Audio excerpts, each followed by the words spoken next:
Well, hello Internet, and welcome to my MakeCode tutorial series. This is also going to be a Circuit Playground Express as well as an Adafruit Crickit tutorial, and I'm going to show you how to make this rover along with 13 other projects and teach you a whole bunch about electronics, ultrasonic sensors, and a whole lot more, and I have a lot to do, so let's get into it.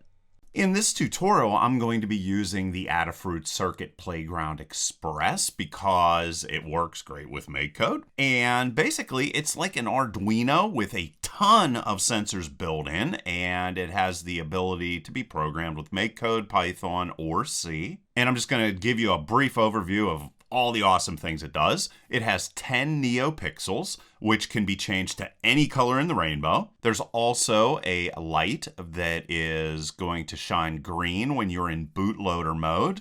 There is also an additional light, which will turn red anytime there is a USB error. There is a motion sensor. There is a temperature sensor, which is going to change resistance depending upon temperature changes. There's also a light sensor or a photo transistor, a microphone, a speaker, and you're going to be able to attach an external speaker to the AO pin for better sound. It also has two push buttons, push button A and push button B. It has a slide switch. It also has an infrared transmitter and receiver that can be used to transmit data as well as being used as a proximity sensor. It has 8 input and output pins. It has 7 pins that have capacitive touch, meaning pins A1, A2, A3, A4, A5, A6, and A7. Like I said before, AO is going to be used for audio output. There's also a reset button. There's 2 megabytes of flash storage. There's a micro USB port that is used for programming and can act as a serial port for keyboards, mice, joystick, MIDI devices, etc. There's a battery input port that accepts up to 6 volts. Of course, there's a microcontroller.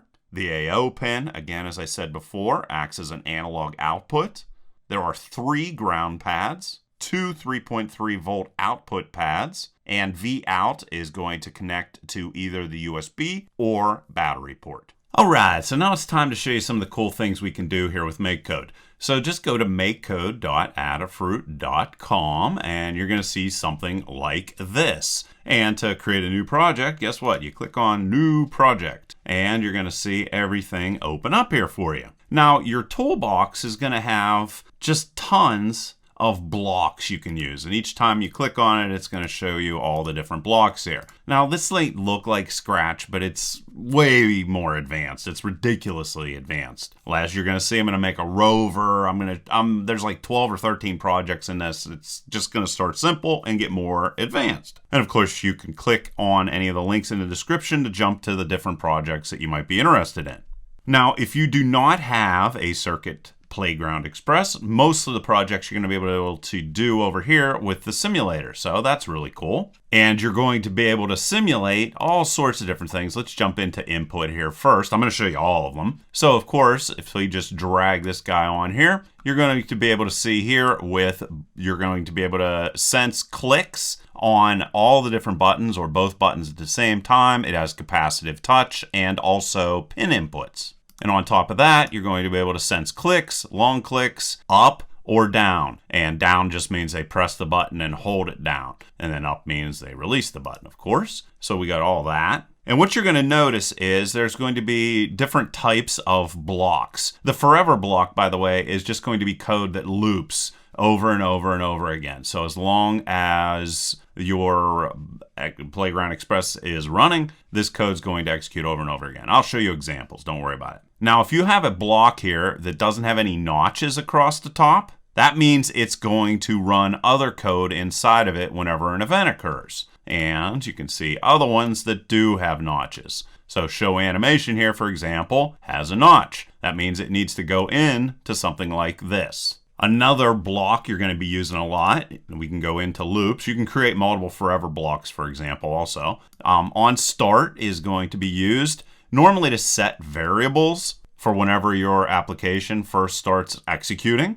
And you can see right here, just with the show animation, if I come over and click on the A button, it's going to show an animation. And there's a whole bunch of pre-built ones inside of here. And just that quickly, I changed that, and now the animation is going to change. So you're going to see that as we continue. And of course, you're going to be able to change the length. That wasn't much of an animation, so we can click on this again. And they're just slightly blinking here is what's going on. Let's try this one. You can see there's a little bit more of an animation. Okay, so there's the built-in animations, and there's a whole bunch of those. Other inputs you're going to be able to work with. I showed you all the different buttons. You're also going to be able to sense shakes. So also tilt up, tilt down, tilt left, right, free fall, and all these. Basically, what this means is this is going to be triggered when the board's shaked, of course. Tilt up, tilt down, tilt right, left. I think that all makes sense. Face up means is the device logo side up, face down, logo side down. Free fall means that it's sensing that the board is falling. Then you have 2G, 3G, 6G, and 8G. And that is just based off of the acceleration rate of your device. And to get rid of blocks, you just drag them over here. Boom, they go away.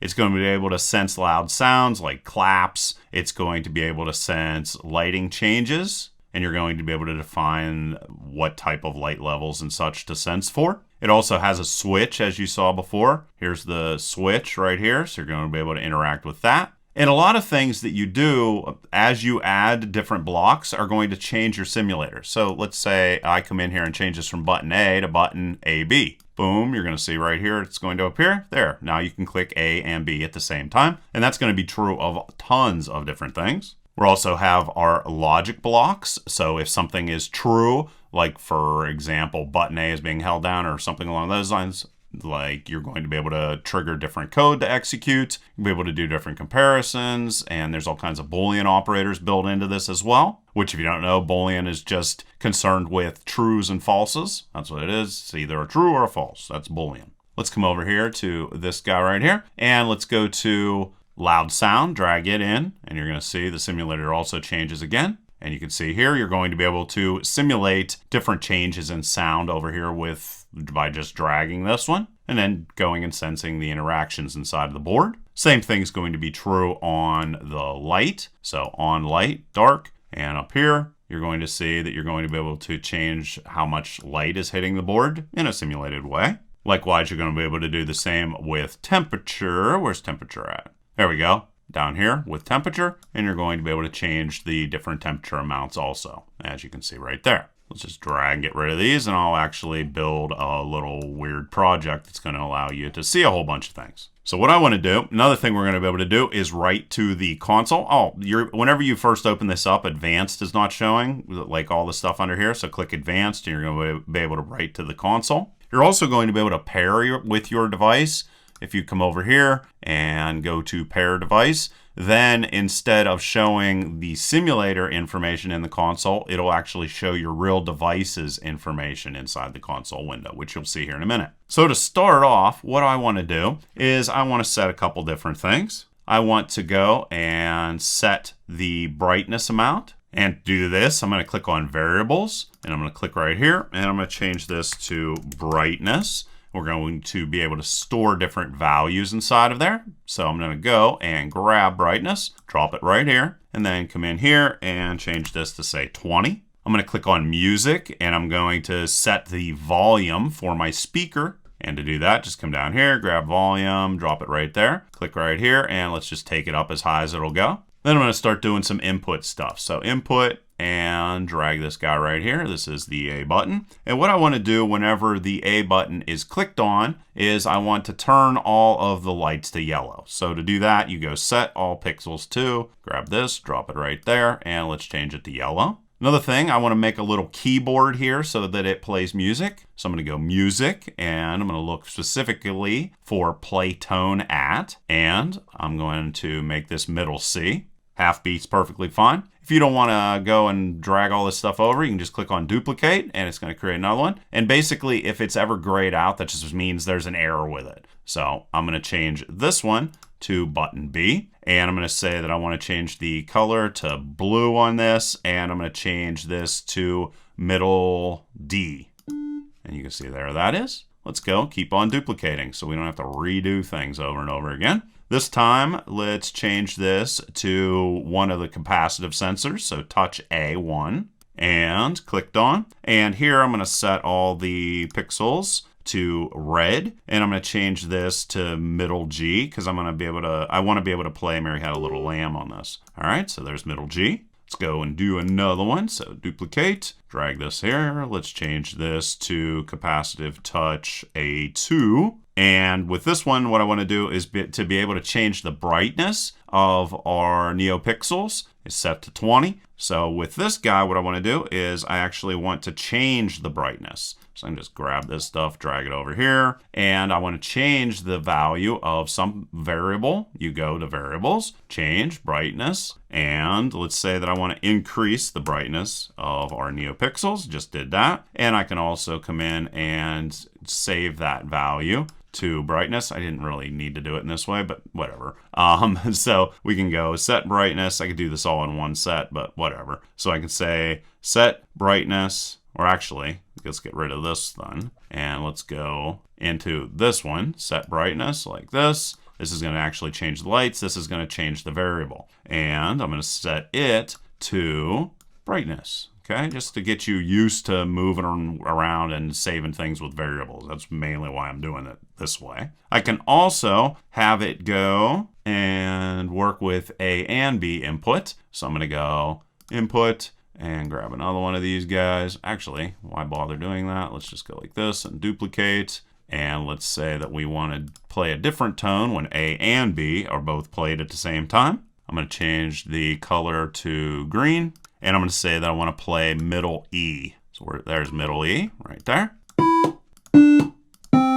Okay, and I can test this out right now. So I'm going to try to play Mary Had a Little Lamb. I think you can hear this. You get the point. All right, so there we go. Another thing we could do is we could play notes just based off of tilting. So we can go into input here as well. And let's say that I want to go and grab this guy right here. And let's say that we want to play different notes depending upon tilts. So I'll say tilt left. And what I want to do is I want to play middle C on this one. So let's just go and duplicate this. And now the device is going to work whenever we tilt. So I can go duplicate, and then we can do tilt up. And let's change this to middle D. And let's go duplicate this again. And let's do a tilt down. And let's change this to middle E. There we are. And then finally, we'll do a tilt right. Change this to right. And then we'll change this to middle G. There it is. All right. And there we go. So now we can go, and we can also interact with it this way. And the funny thing is, I've played with this I don't know how many times. I've never once had the simulator break. If it ever does, it'll switch to play like that. And then to begin interacting with the simulator again, you just click on this one and it's going to restart your simulator. Okay, so that's funny that it happened. And you can see now I can play notes just by tilting the simulator here in different directions. So all kinds of cool things we can do. Let's do another project. All right, so what I want to do this time is, let's go and zoom in. Oh yeah, you can zoom in down here, you can undo, and you can redo also. So I'm going to click on this so that I can zoom in a little bit here so maybe you can see it a little bit better. All right, now for my forever block, what I want to do this time is, depending upon the switch, which is right here, the switch position, I want to go and use different sensors. So I'm going to come in. Actually, you know what? I'm not even going to use that. I'm just going to go in my forever block, and I'm going to go into logic, and I'm going to say if and then else. I'm going to grab that, drop that inside of there. Let's move this out of the way. And then I'm going to go to this guy, and I'm going to scroll down to the very bottom. It's going to say switch right. Grab that, drop it right in there where the true is. Okay, so what it's going to do here is if the switch goes right, then what I want to do is I want to do a graph of the sound level. So you're going to see, I'm actually going to show you, not in the simulator, but in the real world, exactly how this works for you. So if the switch is on the right, then I want to graph. And graph just means it's going to light up a certain number of lights. So just come into it's in the light area. All right, graph, grab this guy, drop it inside of there. And it's going to be based off the sound level, which is going to be an input sound level. drag that right there. And then I'm going to change this to 10. So what it's going to do is, depending upon the sound level from low to high, it's going to light up to 10 pixels. Sound's going to have to get really, really high, though, to get that to work. Let's come back inside of here, go get graph again, drop it inside of here. And this one, if the switch goes to the left, I am going to sense the light level. So again, input and light level. And you can also do colors, which is really cool, something to play around with. And let's change this to 10 also. Or actually, no, for the light level, it's going to be up to 200 and... No, this will work for me. And actually, for these guys, what I'm going to do is I'm going to change it to 255, which is the maximum for both of them. And then on top of that, let's go and do another graph that is going to work with the infrared receiver. And later on, I'm going to add another one here that shows you how to work with the infrared receiver also. Okay, so now let's get into our button clicks. So I'm going to have button A. And what I want to do here is show you how to make a custom melody. So let's go into music. Here is play melody. So you can drop that inside of there. And let's go and do part of Mary Had a Little Lamb. So it's going to be something like in this very simple area here. Actually, it's going to be here. Okay, so I went and put that inside of there.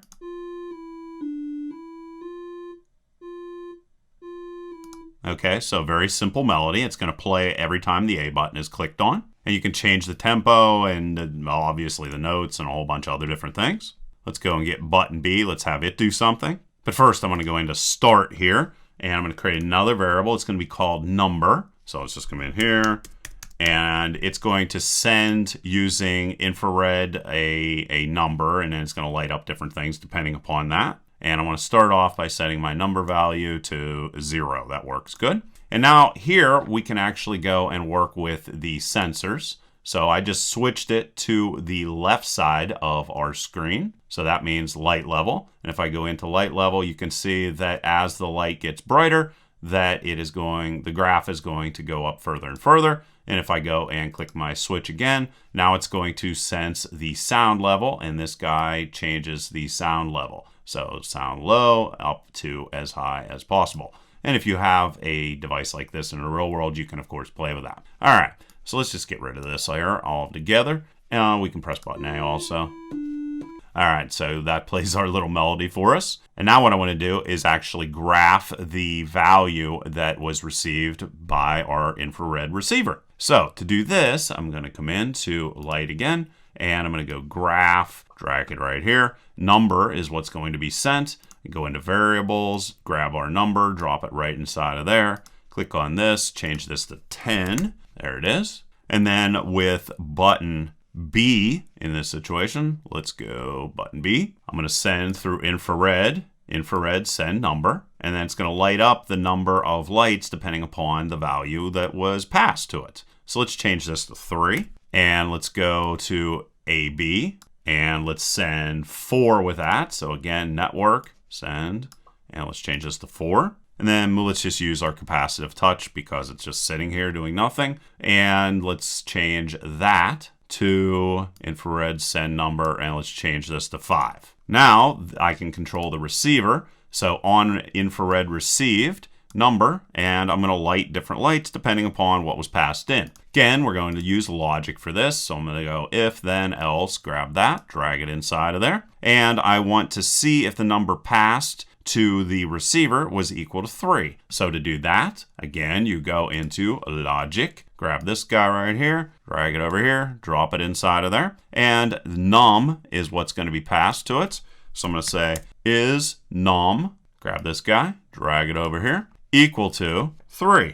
And if it was, then I want to set my number, which is my variable value that I create or I graphed right here. So whenever the number changes, this guy right here, then it's going to graph different lights on our device. So let's just say we want to show 3 lights. Okay, pretty simple stuff. And then if I want to add more if, then, else blocks, I just click on this little plus sign and I got another one. And we can come in and duplicate this, drag that right there, and we can say if it's equal to 4, well, in that situation, duplicate this, drag that there. I want to change this to 4, And of course, we can continue doing this as many times as we would like. So we could say if it's equal to 5, well then, of course, we're going to, well, actually, I want to do another if then else block. Grab this one, put that there. And then, of course, that's going to light up different lights depending upon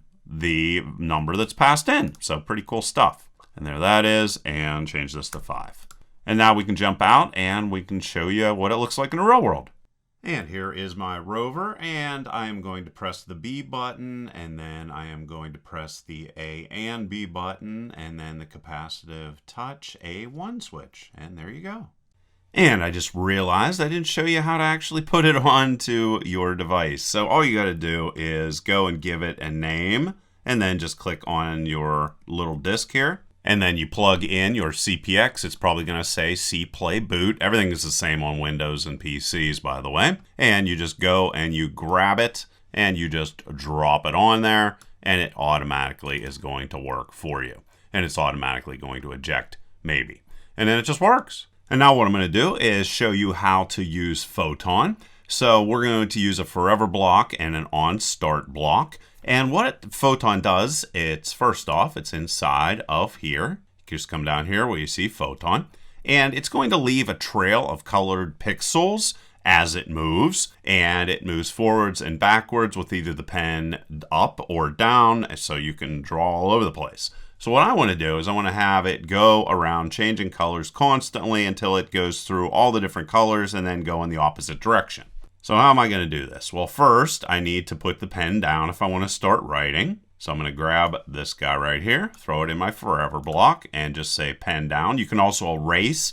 So wherever you move it, it will then erase. So just play around with it. It's actually a lot of fun.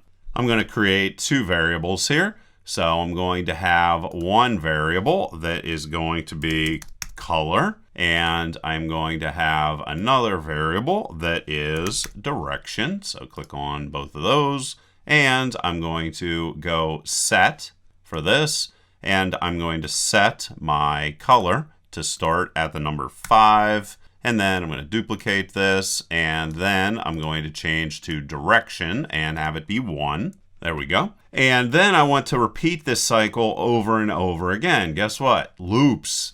So I'm going to say repeat, and I'm going to repeat this 9 times for all of the different lights on my Circuit Playground Express. And I need to move my photons forward. So just photon forward by, and I'm going to have it be set to direction. So go and grab this guy, and then I'm going to change the direction later on here. I'm going to go and change my color. So I'm going to say photon set pen hue, and I am actually going to call this number. So let's go into this guy, just grab this one, throw it inside of there. I'm then going to change the number by the color amount. So I'm going to go inside of here, go change, and I'm going to change the number by the color amount. Let's see if I can duplicate that. Nah, it doesn't let me do that. So let's just go like this and grab color, drop it inside of there. I want to add a little bit of a pause, otherwise the photon and all the color changes happen really, really fast.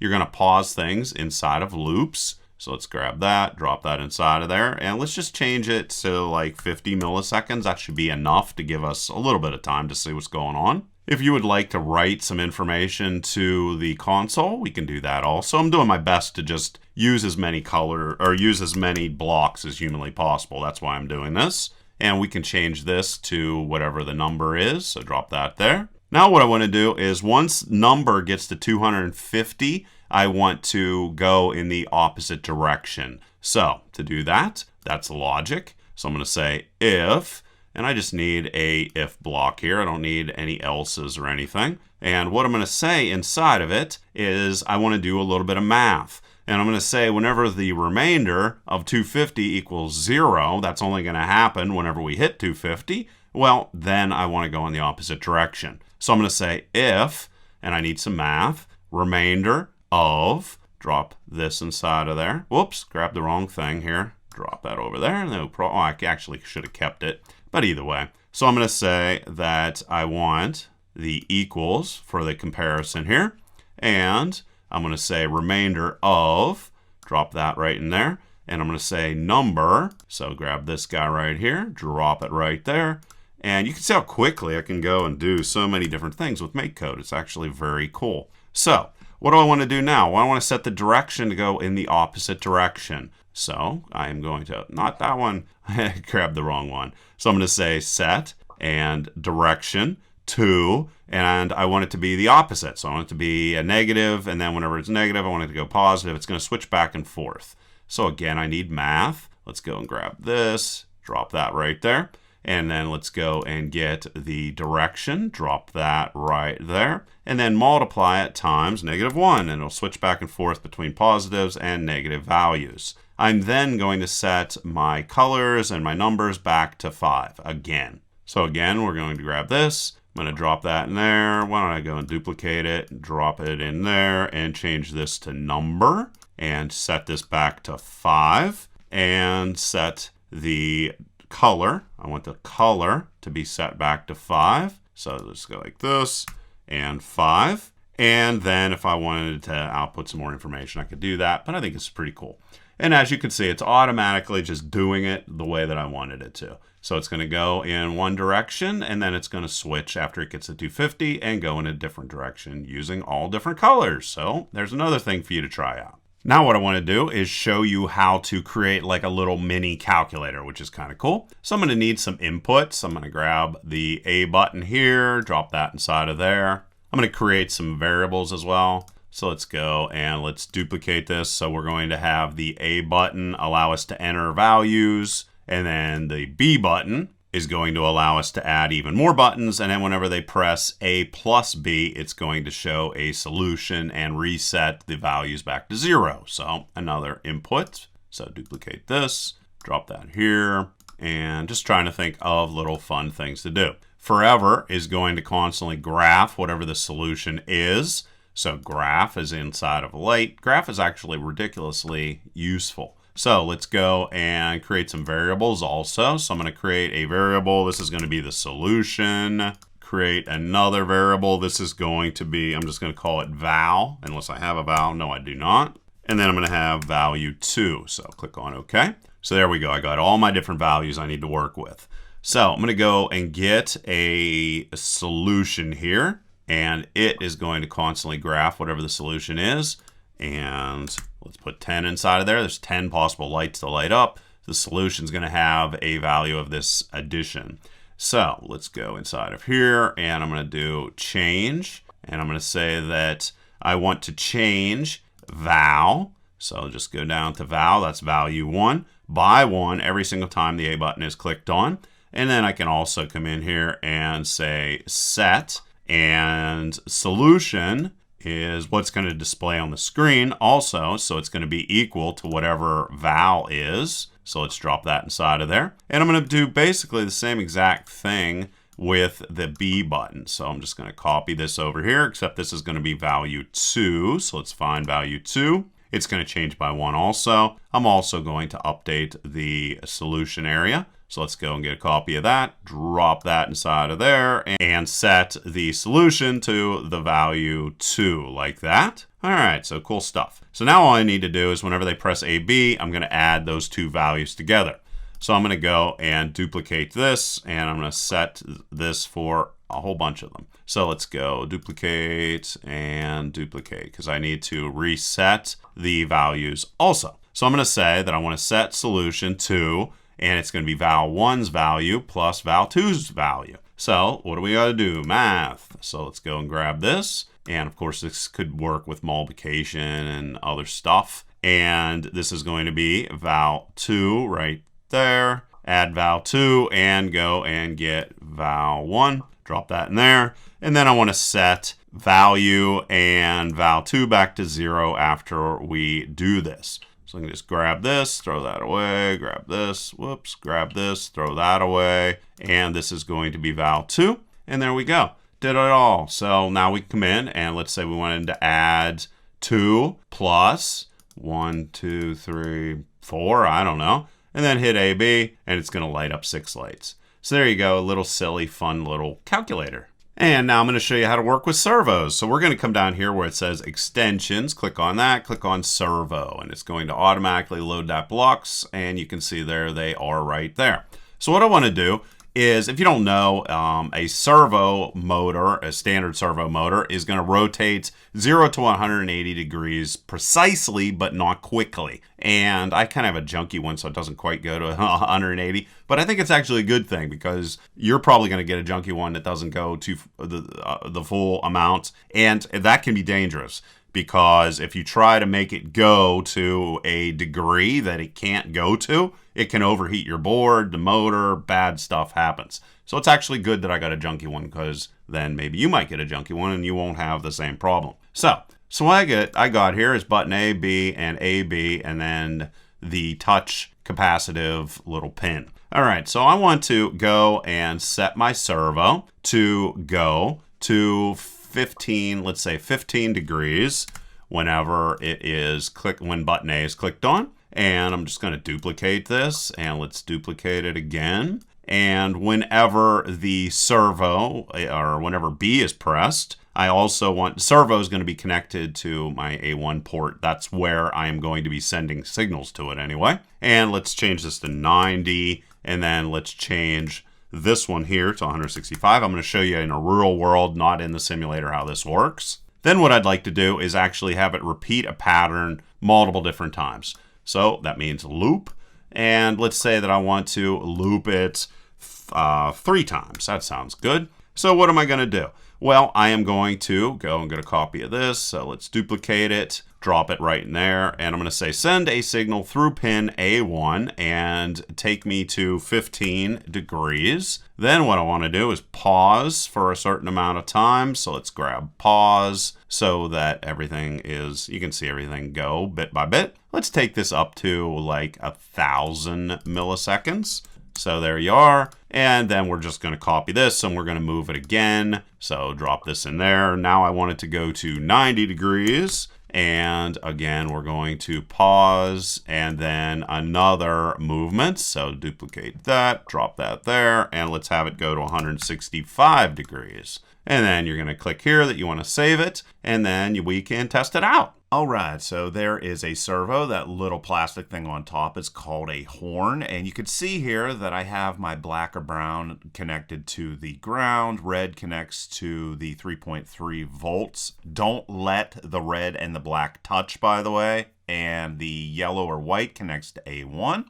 And then what you have is whenever I click on the A, it's going to rotate to 15 degrees, B to 90, A plus B to 165. And here, when I touch A2, it's going to rotate repetitively over and over again. Now I want to show you how you can work with the pins on your CPX board. I'm just going to start off simple and then get more advanced. What we're going to do here is just simply sense whether a voltage is flowing to a pin or not. If a voltage is flowing, that is referred to as high, and it is not, that's referred to as low. And we're going to detect this with our A1 pin. So what we're going to do, very simple.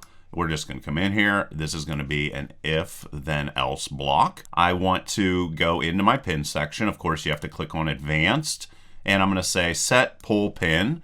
By default, whenever it first starts off, we're using A1 to down. That means there's no voltage going to it. If you do not do this, A1 is by default in what is called a floating input state, which means it is neither high nor low. So let's come in here then, and we will make changes depending upon the position or whether the pin is getting voltage or not. So I'm going to go into pins, and I'm going to say digital read pin, put it right here, and I'm going to go and test A1. And what this is saying is basically if it is receiving a voltage, do something. If it is not, do something else. So we're going to go into our lights, and just to keep it simple, if it is getting a voltage, I'm going to switch all the lights to red. And if it is not, well, I can just do this, duplicate, and let's go and set the lights to yellow. By default, they're going to be yellow, however, also. And that's all we need to do, and now we can test it. All right, this is extremely simple. It's going to be yellow whenever it's in low state, and whenever I connect it to 3.3, it's going to go to a high state and turn red. I can also touch ground and get the yellow state as well.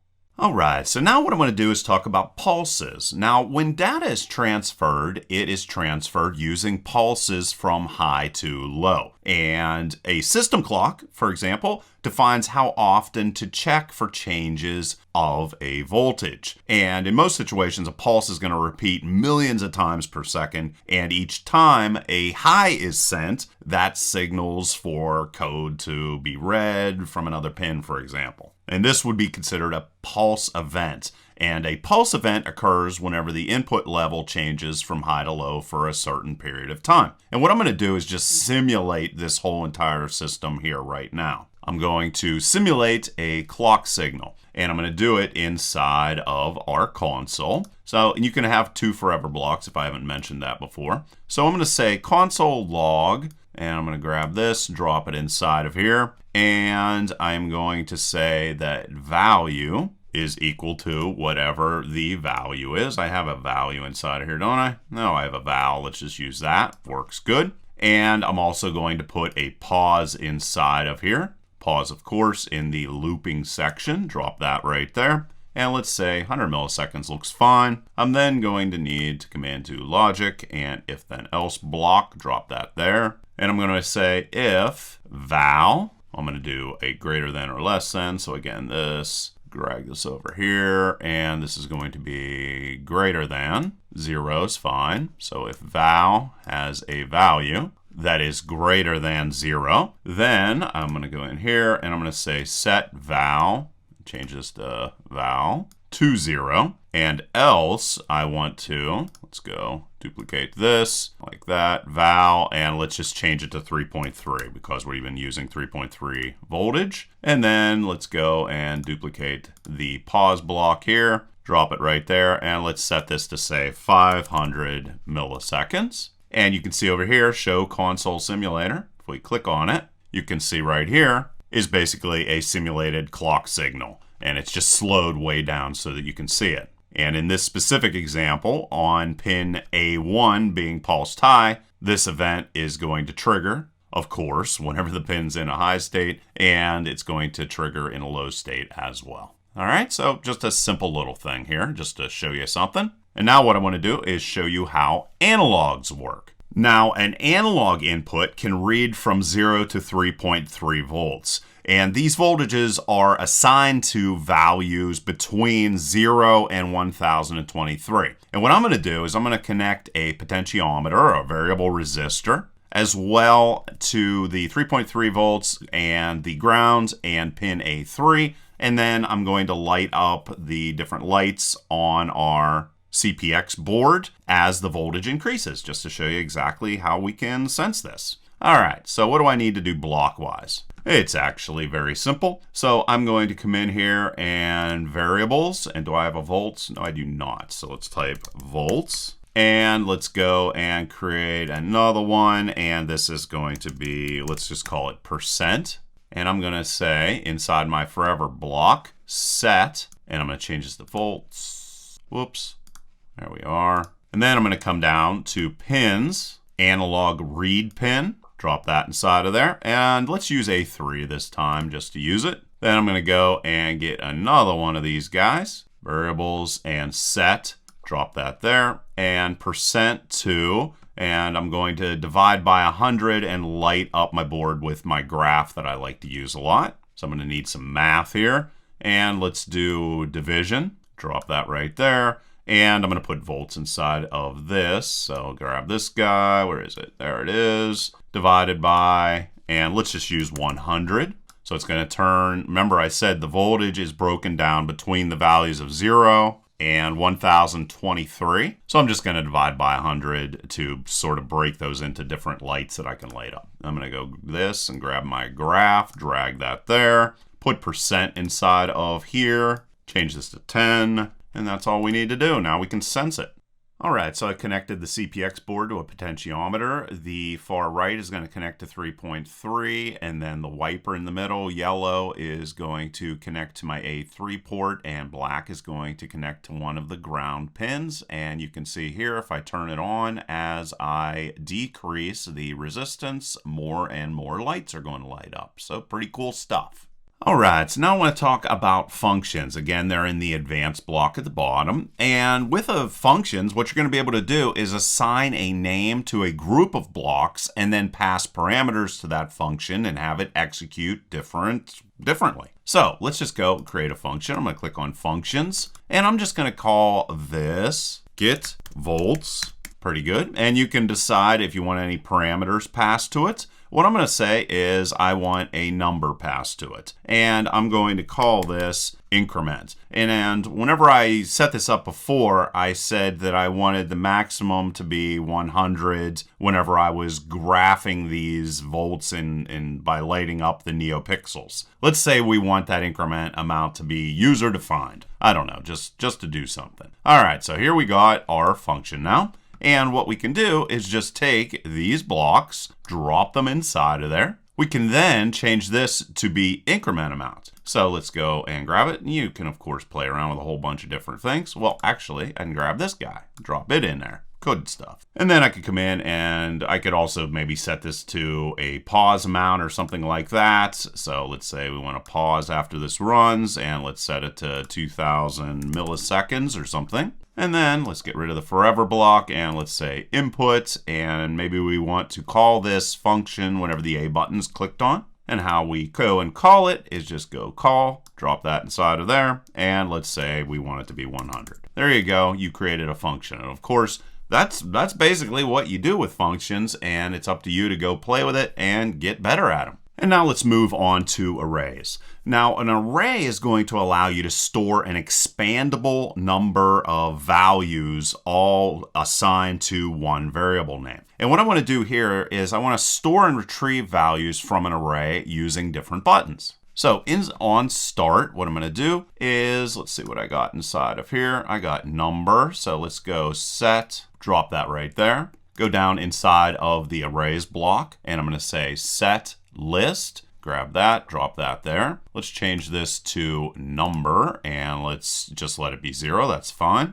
List array, and let's just give it one value. So right now, our array named list is going to have one value, and that one value is going to be 1. What I want to do is I want to be able to add values to our array. So I'm going to come in here and click on variables and change. So every time the A button is clicked, I want number, this guy right here, to be incremented or increased by 1. And then I'm going to go get my graph here, go graph, drag that there, and I'm going to get number. So where is number? There it is. Drag it here and change this to 10, of course. And as the A button is clicked on, the number of lights lit is going to increase. Then with button B, what I want to do is so basically button A is going to define what the next number is going to be that I put into the array. When button B is clicked on, it is actually going to add it. So again, let's go down into our arrays area.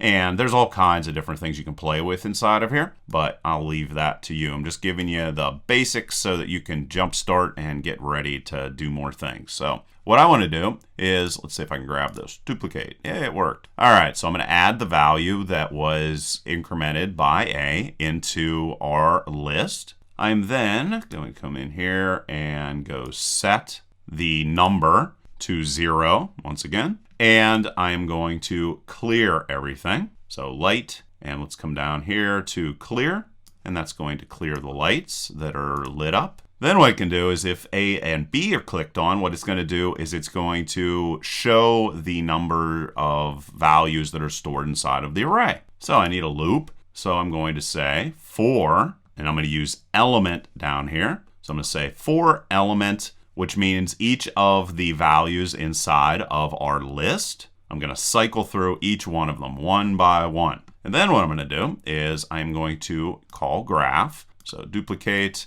go get graph, and I'm going to say take that value, that guy right there, drop it right there, and show it on by lighting up the neopixels. And then I'm also going to pause for a little bit. So let's drag this here so we can see them slowly. So they're lit up for a certain period of time. Let's say 2000 milliseconds. And then we can duplicate this clear block again after this loops. And I have something down here. Oh, that's a stray number. All right, and we can actually do this in the simulator this time. So I'm going to say button A. So we know inside of our array, we already have the value 1. Let's say that we want to also put a 3 inside of it. Well, just hit B. And there, it's inside of the array. It's stored inside the array. And then I can go and let's say we want to do 6 and B. Now all those are stored inside of there. And then if I press A and B at the same time, it's going to show you all the different values stored in the array. So pretty neat stuff and something else to experiment with. All right, so now what I'm going to do is I'm going to show you how to make a robot rover that is going to move around on your floor. To do that, I need to go into extensions, and I'm going to be using Crickit for this. So click on Crickit, boom, you got all your Crickit stuff right there. And this is going to be rather simple. I just want whenever the A button is clicked on that it is going to make the rover go forward, and whenever the B button is clicked, it's going to stop. And then I also want to use the switches so that I can make it go backwards and forwards. So how do we do this? It's easy. So let's click on Crickit right here. And I'm going to say, basically we have 2 motors on our rover. So I need to make both of them move. So I'm going to say Crickit, and I'm using a motor in this situation, run motor. And I have 2 motors. So let's go and duplicate this, drag that right there. And I want it to go fast. So I'm going to take this to 100%. And of course, if you have it one go 100%, one go 50%, it's going to turn in different directions because the wheels are going to be moving faster. All right, so we got that. Those are going to make both of our wheels move. Then if I want the B button to stop them, very easy. Just go Crickit and stop motor. So let's drag this right here. And that's going to be stop motor 1, duplicate this, and stop motor 2. So that's going to stop it. Now, if I want to use a switch to define if it goes forwards or backwards, I'm going to go on switch moved, and let's get left. And if I define which direction the Crickit's going to go, I can go Crickit, set motor, and grab this guy right here. And let's go inverted on. And we can duplicate this as well, drag that right there, grab this one right here, get this. Both of them are on. And then I can go duplicate this and let's switch it to right like that. Turn them both off and there you go. Now we can test it. I decided to skip just showing you the rover going backwards and forwards because I want to do cooler stuff like you saw at the beginning of the video. So what I'm going to use here is what is called an ultrasonic sonar distance sensor. They cost like $3.50. And they're ridiculously cool and useful. Now what they do is they sense the distance of nearby objects by sending out an ultrasonic sound wave, and then the distance is measured by measuring how long it takes to receive the reflected sound. They work really well between 1 inch to 13 feet or 2 centimeters to 400 centimeters, and you can see the different pins on them here. I connected them just using a female to a regular alligator clip just so that I didn't have to solder anything. And you can see right here, this is going to be the pin where you are going to connect this to 3.3 volts. This specific ultrasonic sensor here is going to work, RCWL-1601 is going to work for 3.3 volts, so that's why I used it. We then have our trigger here, which is going to trigger the ultrasonic pulse. And then we have echo, which is going to produce a pulse whenever sound is reflected back. And the pulse is going to be proportional to the time it took for the reflected sound to be received, of course. And then finally, we have ground here, which is just ground. All right, so now what I'm going to do is throw all the code together to make this all work. And we're actually going to use a function this time. So functions. And the function name is going to be just drive. And it's going to receive 2 parameters. It's going to receive the right wheel speed, and it's also going to receive the left wheel speed. And I can just hit done. So we can bring this up here. And I'm going to, of course, need to get some different extensions. So I need the Crickit extension. And I think that's it, actually. All right, so there we go. We have our function. And let's bring it over here. Everything else is built in, I believe. So what are we going to do with our function? Well, we're going to have Crickit run motor, this guy right here. So we need 2 of those. So we're going to have for motor 1 and for motor 2. And we're going to have this go there, and we're going to go for motor 2. That's going to be our left wheel. Then we get to our start block. And what I want to do with those is I want to have a right wheel speed and a left wheel speed. So right wheel speed, and then we'll do another one for left wheel speed. And I'm going to set these whenever it first starts. You can have yours set up so that you press a button or whatever to get your car to go. I'm just going to make it run as soon as you plug it in. So I'm going to have my right wheel speed be 100 when it starts up, and left wheel speed 100 as well. And then that brings us to our forever block, which is just going to run forever. Okay, so what I need to do here is I need to send a pulse to A3 and then receive it using A2. And I'm going to have some microsecond pauses inside of here. So I'm going to go pins, and I am going to specifically get digital write pin right here and drop that inside of there. And I covered, how these guys work. So this is going to be set for low. And then I am going to wait. So I'm going to click on control down here and wait. And I'm going to wait 2 microseconds to start off. And then I'm going to duplicate this, and this is just going to be sending the pulse over and over and over again to receive it. So then it's going to go high, and then I'm going to need another wait block and drag that in there. And this is microseconds, so let's set this to 10. And then we can just go and turn it off again. So grab this and drop it in there, and it's on low. Now what I need to do is I am going to create another variable, and it's going to be called distance. So I'll create that, and I'm going to set my distance, and then I'm going to have the car turn around and I'm going to physically have it turn around, go backwards. I'm going to invert the motor direction, and at the same time I'm going to stop the left wheel from turning and make the right wheel continue. So it's going to sort of turn in a circle and go in the opposite direction instead of running into things, hopefully. So to do that, I'm going to click on pins, and I'm going to say pulse and microseconds, and this is going to be set for A3. So there's A3 and pulse tie. And then what I need to do is divide this whole entire thing by 58 to convert this into centimeters. So I'm going to go and divide it. So there it is, divide, drop that in there, and drag this right there, and convert this to 58. All right, so now we got that, and now I need to just decide when the distance is going to be the right time to invert the direction of my motor turn, and also to stop the left wheel from turning. So I'm going to go if, then else, drop that right there, and I'm going to say if, and I'm going to need to get another logic block, the distance is less than or equal to. I played around with this, and depending upon the wheel you have and things like that, you might have a wheel that's different than mine. Well, then these things are going to be slightly different, just depending upon traction and things like that. So I'm going to go and get my distance, and I'm going to say if the distance is less than or equal to 25, then I am going to go to Crickit, and I'm going to say set motor 1 inverted, and drop that inside of there. And I'm going to say on, and I got to do the same thing for motor 2. So let's grab that. If this ever happens where it's up, it started moving. Anyway, if it ever starts so you can't grab a block, just like click on another block and then you'll be able to do it. So let's change this to 2. And then I want to call my drive function over here.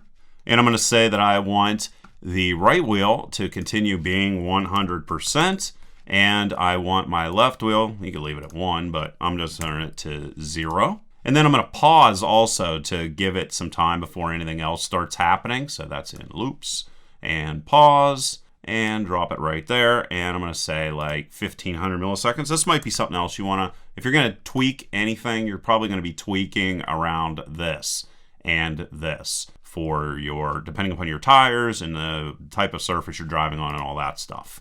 And otherwise, I'm going to duplicate this and drop that right there. And I'm going to say inverted off and do the same thing, duplicate and drop that right there and change this to motor 2.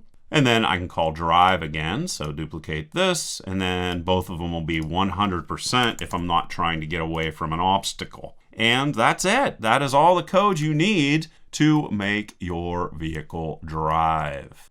All right, so that is the end of the video. Hopefully you guys enjoyed it. If you did, why don't you just go and click the notification bell if you want to see any of my future videos, and leave me a comment. And if you want to see more electronics videos like this, just tell me and I'll most definitely make them. And like always, please leave your questions and comments down below. Otherwise, till next time.